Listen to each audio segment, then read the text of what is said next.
190 বছরের পুজো এটা, কিন্তু চালু হয়েছিল আমাদের যিনি আর কি পূর্ব প্রতিষ্ঠাতা, তিনি আর কি আমাদের স্বপ্নাদেশ পান। সেই স্বপ্নাদেশের মাধ্যমে উনি প্রথমে ঘটস্থাপন করেন। সেই ঘটস্থাপনে পুজো শুরু করতে করতে দীর্ঘদিন করার পরে ওনাকে আবার ফার্দার স্বপ্নাদেশ দেখালে উনি সেই অনুযায়ী মানে মন্দির নির্মাণ করেন।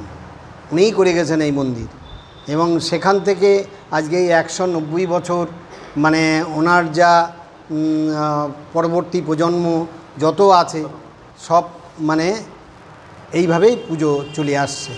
এবং আমাদের পুজো পাঠ হয় 3 দিন, বলিদান হয় সপ্তমী, অষ্টমী, নবমী। এই নবমীর দিন আলাদাভাবে আমাদের মানে বলিদান হয়। সেই বলিদানে হয় আখ, কলা এবং কুমড়োর মধ্যে আলতা ভরে সেটাকে আমাদের বলিদান হয়।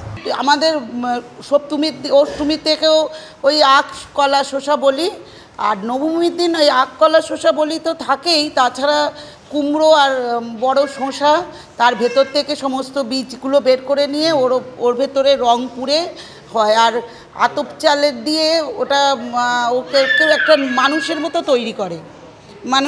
তৈরি করে সেই তার গলা থেকে কাটে, মানে নরবলি আকার ওটা আমাদের রূপ তৈরি হয়। আমাদের পুজো মানেই নরহরি পোদ্দার, তো তারপরে বিয়েও হয়েছে আমার নরহরি পোদ্দার বংশে। মানে আমি তো বংশের মেয়ে, এই বংশের কিন্তু মেয়ে না, কিন্তু এই বংশের বউ আমি, যেহেতু বিয়ে হয়ে যায়।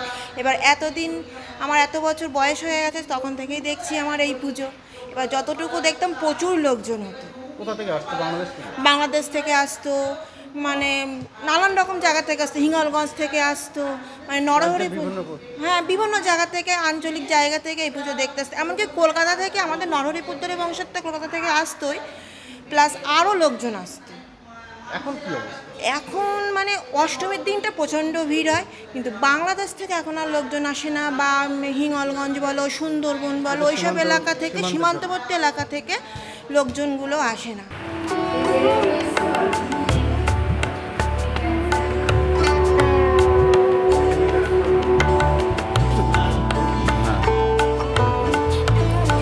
আপনি এটা ভিতরে চাপুন তো।